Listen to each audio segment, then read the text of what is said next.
এমনভাবে বাইন মাছ রান্না করলে সবাই খেতে পছন্দ করবে। ঠিক সেভাবেই আমি আজকে রান্না করব। চুলোর উপর গরম কড়াইটার মধ্যে তেল ঢেলে দিয়ে পেঁয়াজটাও ছেড়ে দিয়েছি।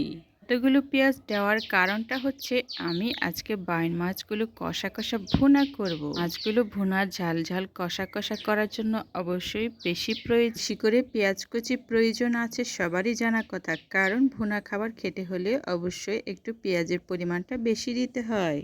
পেঁয়াজ ভুনা খেতে হলে অবশ্যই সবসময় পেঁয়াজটা ভালো করে ভেজে নিতে হয়। আর পেঁয়াজটা যতই সুন্দর করে ভাজা হবে ততই না তরকারির টেস্টটা বাড়বে, তাই না? একটি তরকারির টেস্ট কিভাবে একটু বাড়াতে হয় সেই চিন্তা আমার মাথায় সবসময় থাকে। আমি আজকে সঠিক সময় নিয়েছি পেঁয়াজ ভাজতে, অবশ্যই আমার একটু সময় তো লাগবেই।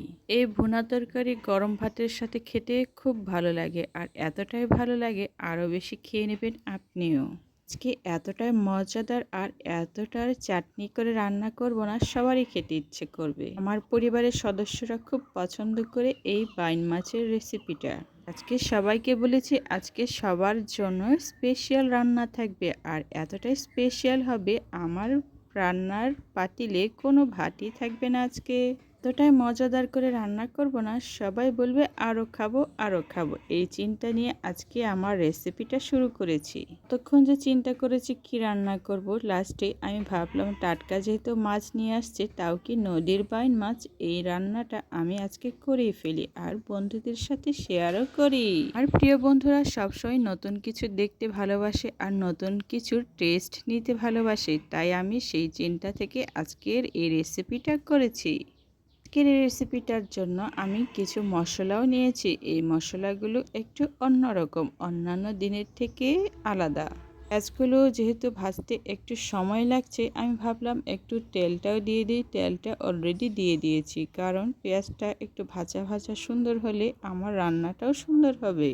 সব দিক থেকে যাতে সুন্দর করে ভাজা হয় সেই কারণে আমি একটা চামচ দিয়ে উল্টে পাল্টে দিচ্ছি, যাতে ভাজাটা খুব পারফেক্টলি হয়। পারফেক্টভাবে ভাজার জন্য অবশ্যই একটু আগুনের আঁচ খুব সুন্দরভাবে দেওয়া উচিত। তো মনে করেছিলাম যে ভাজতে অনেক সময় লাগবে, আসলেই সময়টা লাগছে। অনেকে হয়তো ধৈর্যহীন হয়ে যাচ্ছেন, কিন্তু ধৈর্য হারাবেন না। এমনই হয় রান্না বান্না, একটু সময়ের প্রয়োজন।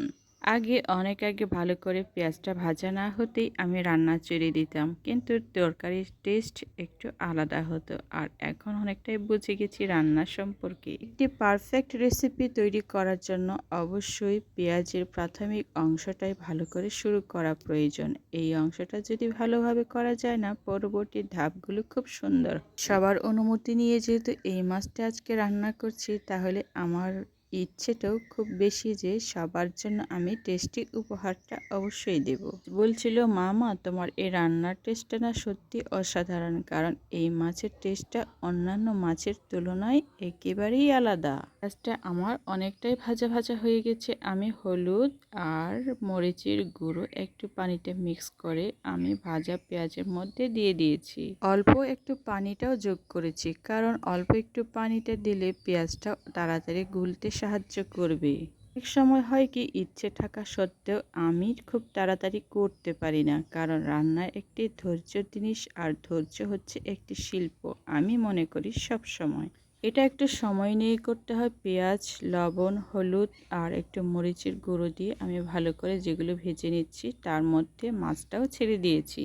কি হয়তো মনে করতে পারে যে আমি একসাথে সবগুলো দিয়ে দিলাম কেন, কারণ মাছগুলো আমার রান্না হতে অনেকটাই সময় লাগবে। বাইন মাছ সিদ্ধ হতে যেহেতু অনেকটাই সময় লাগে, সেই কারণে আমি পেঁয়াজের সাথে বাইন মাছটা ছেড়ে দিয়েছি। পেঁয়াজটাও আমার গলে যাবে আর মাছটাও হালকা হালকা সিদ্ধ হবে।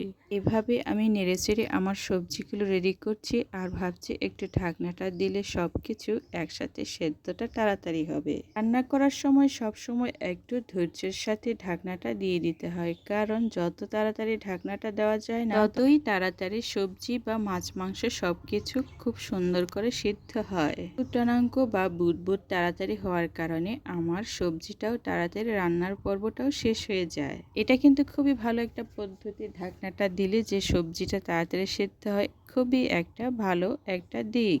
কে বলে যে আমি রান্না করি কিন্তু আমার সবজি এত দেরিতে সিদ্ধ হয়, তাদের জন্য আমার এই কথাগুলো। অনেকে জানে না যে ঢাকনাটা দিয়ে দিলে তাড়াতাড়ি সিদ্ধ হয় আর রান্নাটা খুব সহজ হয়। বাড়িতে এছাড়াও অন্য কিছু রান্না হয়েছিল, সেগুলো হচ্ছে আলু ভর্তা আর একটু চাটনি ছিল। সেগুলো আমি শেয়ার করলাম না, শুধু মাছের ভুনাটাই শেয়ার করছি। মাছের ভুনার কালারটা অনেক সুন্দর হবে, আর আমি সুন্দর কালার করার জন্য মরিচের গুঁড়োটা দিয়েছি আর কিছু মরিচ বেটেও নিয়েছি শিলপাটায়। শিলপাটায় বেটে যে মশলাগুলো তৈরি হয়, সে মশলাগুলোর টেস্ট এবং ঘ্রাণটা এতটাই সুগন্ধি হয় আর তরকারির টেস্টটা দ্বিগুণ বাড়িয়ে দেয়। বাবা আজকে আমার রেসিপিটা দেখার জন্য রান্নাঘরে আসছিলেন আর দেখে বলছিলেন এত সুন্দর রান্না করছো, এত সুন্দর সুঘ্রাণ বের হচ্ছে না, খুবই ভালো লাগছে। আসল কথায় আসা যাক, সেটা হচ্ছে আমি আমার রেসিপিতে আজকে কি কি মশলা অ্যাড করেছি। আমি আমার রেসিপিতে অ্যাড করেছি যেগুলো পেঁয়াজ, আদা, রসুন, তারপর মরিচের গুঁড়ো, হলুদ, কাঁচামরিচ, আদা বাটা, জিরা বাটা এগুলো, আর হালকা দারচিনি, এলাচ এগুলো বেটেও দিয়েছি যাতে করে আমার তরকারিটা খেতে খুবই টেস্টি হয়। প্রথমবার যে পানিটা আমি দিয়েছিলাম সেগুলো আমি ভালো করে শুকিয়ে নিলাম রান্নার মাধ্যমে। এখন আমি বাকিটুকু যেটুকু পানি আছে সেটাও শুকিয়ে নেব। তারপর একটু কষা কষা হওয়ার পর যাতে করে কড়াই লেগে না যায় সেদিকে তো অবশ্যই খেয়াল রাখবোই। তারপর আমি আরেকবার পানি দিয়ে দেব। পরবর্তীতে পানি দেওয়ার ফলে আমার রান্নাটা খুবই ভালো হবে আর পেঁয়াজটাও গলে যাবে ধীরে ধীরে। আসলে রান্নার পূর্বে পেঁয়াজগুলো কুচি কুচি করে তৈরি করার পর যদি শিলপাটায় হালকা বেটে তৈরি করা যায় আর পেঁয়াজটা তেলের মধ্যে বাগার দেওয়া যায়, তাহলে তাড়াতাড়ি পেঁয়াজটা সিদ্ধ হয়। আমার যেহেতু হাতে খুব কম সময় ছিল, যার কারণে আমি সেই কাজটা আজকে করতে পারিনি। সরাসরি আমি পেঁয়াজটা ভেজে দিয়েছি তেলের মধ্যে। যদি আপনারা চান তাহলে এই পদ্ধতিটা আপনারা ট্রাই করে দেখতে পারেন। পেঁয়াজটা কুচি কুচি করে কাটার পর বাটায় সবগুলো পেঁয়াজ নিয়ে এক বাটা দিয়ে দিতে পারেন। দেখবেন আপনার পেঁয়াজ ভাজাটা খুব তাড়াতাড়ি হয় আর ভাজার পর পানি দেওয়ার পর তাড়াতাড়ি গুলেও যায়। ঠিক এই পদ্ধতিতে রান্না করলে অনেকটাই সহজ হয়ে যায়। আমি দ্বিতীয়বারের মতো পানিটাও দিয়ে দিচ্ছি আমার প্রিয় বাইন মাছের ভুনা তরকারিতে। পানিটা দিয়ে দেওয়ার পর অনেকটাই আমার সহজ হচ্ছে আর নিচেও আমার তরকারি কোনোভাবেই লাগেনি, সেটা আমি খেয়াল করেছি। এখন আমি চামচ দিয়ে বারবার এটা একটু নেড়েচেড়ে দিয়ে দিব যাতে করে পিছনে একদমই লেগে না যায়, সেদিকে তো অবশ্যই খেয়াল রাখবো। ভুনা তরকারি সবসময় একটু সতর্কভাবে রান্নাবান্না করতে হয়, কারণ যদি একটু লেগে যায় পিছনে আর কালো হয়ে যায় সেগুলো খেতে অবশ্যই ভালো লাগে না। এমন সুন্দর রান্না আজকে করছি, সবাই প্রশংসা করছে আমার পরিবারের লোকজন। সবাই বলছে আমার রান্নাটা খুবই মজাদার আর খুবই টেস্টি হবে আজকে, কারণ আজকে আমার রান্নার স্মেল আর সুগন্ধি ছড়াচ্ছে সারা ঘরে। ওদের সুন্দর সুন্দর কথা শুনে আমি সত্যি অভিভূত আর খুবই ভালো লাগছে ওদের কথাগুলো শুনতে পেরে। রান্নার চেহারাটা প্রায় হয় ভাব অনেকটাই হয়ে গেছে, অর্ধেকের বেশি। শুরুতেই আমি বলেছিলাম যে আমার রান্না করতে অনেকটাই সময় লাগবে, কারণ বাইন মাছ সিদ্ধ হতে অনেকটাই সময় লাগে। মাছ ভুনাতে যারা কাঁচামরিচের স্বাদ নিতে চান তারা এইভাবে গোটা কাঁচামরিচ দিয়েও দিতে পারেন। এই কাঁচামরিচের সুগন্ধিও রান্নার মধ্যে মাছের মধ্যে ছড়িয়ে যায় আর খাওয়ার সময় কাঁচামরিচগুলো খেতেও খুব ভালো লাগে।